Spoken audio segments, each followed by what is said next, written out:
So here are actually 10 things that really helped me along my journey as a student, especially to actually save up a good sum of money, living in Singapore. As a student, I managed to save up $50,000.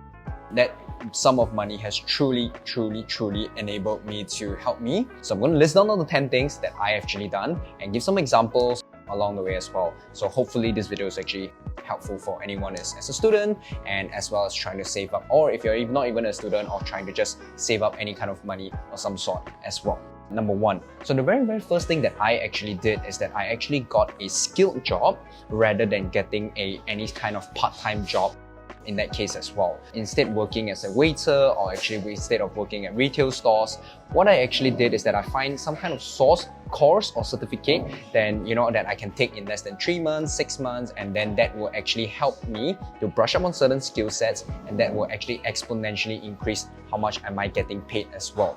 So for me personally, what I did is that I actually took up a personal training certificate that cost me about $3,000, and from there on is where I'm starting to able to actually get charged and get paid anywhere from $80 to $160 an hour, in the gym training people as well. So at that case, jumping from like $10 an hour to all the way to $1,200 and $100 to $160 an hour. That is the very first thing, is to increase your earning capability. Number two, what is it is that finding a job that really pays me well whenever I work really hard. What I mean, back in the day, going back as well, I was a personal trainer. So besides my full-time basic pay, which I get paid for while I was studying, I also get paid for every additional personal training session that I conducted.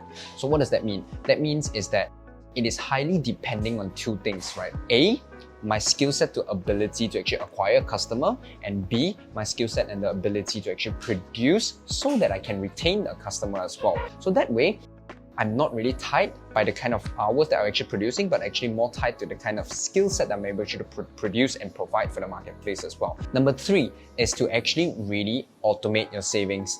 This is something that I'm super big for all the time. I actually vouch for to all my friends every single time. Basically what it is that I have a bank account where my money comes in back then, and then from that money, it will then translate from this account to many different sub-accounts. Then I actually not able to actually touch those money as well. So that will actually be able to force you to actually save money. If you are anything like me, a big spender like myself, this will be dramatically, it will really help you a lot. Tip number 4, this is what you actually do, is actually to use a calendar religiously. The calendar runs your life. I actually do that.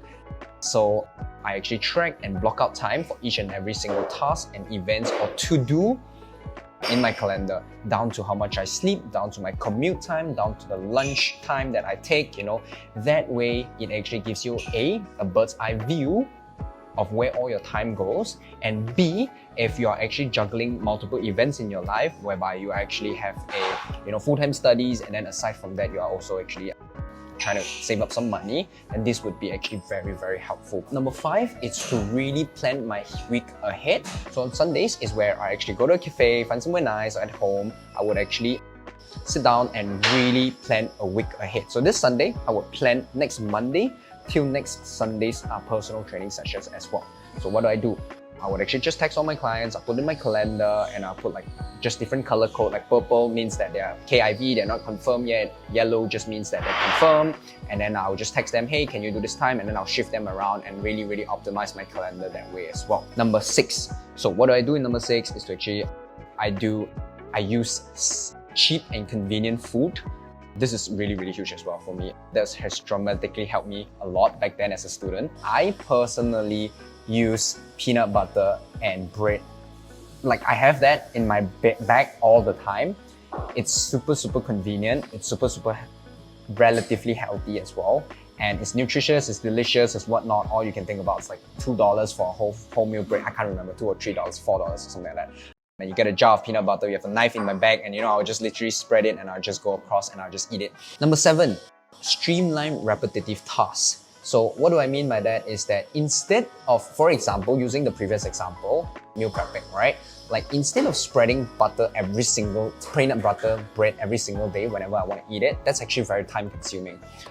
Instead, what I do is that I would actually, because back then, tracking macros and whatnot as well, so you track your calories, so I would actually spread 3 to 4 days worth of peanut butter bread, and I put it into a Ziploc bag and I put it in the fridge. So I'll do it all in one go, and that means I would actually streamline and put all the repetitive tasks and batch it up all together.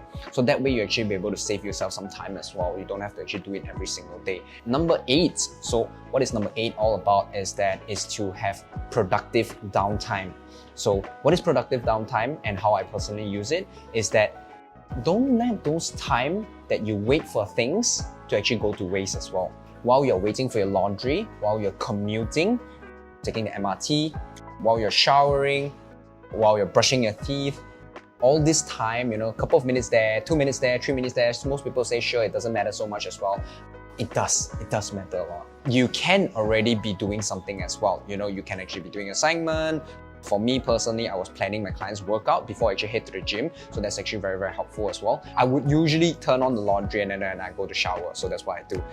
Of course, those are just my tips, but you can do whatever it is for you. Just the idea is to actually not waste on the downtime that you have to actually, do something about it. Number 9 is to actually have a estimated daily budget rather than tracking all your finances, down to the T. What I did is that I actually have a simple, a budget amount that I set every day. Like for example, $10 a day.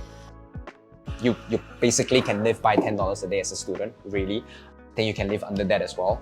Eating like chicken rice and like bread and whatnot. So yeah, really you can live by with $10 a day. So just set a rough amount of $10 a day, and then you sort of would have known, like you buy certain things here, $2 of coffee, $3, like along the day you just know. You don't really have to mentally stress yourself up that much as well. Number 10, and the final thing here to actually help you to save up to $50,000 as a uni student, I think it's to actually really push all your shopping to once a year, which is Black Friday, right?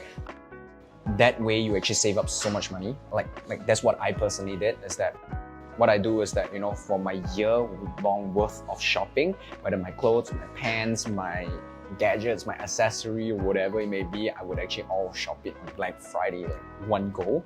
And that's where I save up so much more money. I don't have to waste time to do shopping every single month. Come on, like at the end of the day, this video here is not for you to tell you to be fashionable or to be the latest tech geek or whatnot.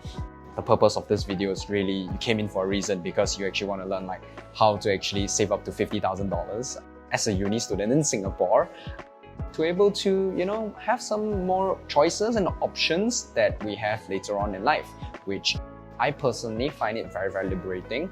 And this is where I'm at, and this video just gonna be a wrap up and sum up to here. I hope these things actually be able to be helpful for you. I'll be creating more videos like this. I personally find that being in a position where I am today, I'm very, very humbled. I'm very, very lucky to be in a position of where I am. If I were to have someone, especially like a Singaporean or a Malaysian or someone that is posting videos like this that's very, very close to me, I would feel that I can resonate so much more. Hopefully these videos will be helpful as well. Your comment, or whether if you subscribe to this channel, would be really, really helpful. That would actually mean that I would be able to know that this is like the kind of stuff that you like. I will be able to, motivate me to actually do this more as well. So that's that. Thank you so much. Please do subscribe and do comment and let me know, if these things are actually helpful for you, and what are the things that maybe there's some pointers you want me to expand on, and just comment below as well. Thank you so much and have a great one.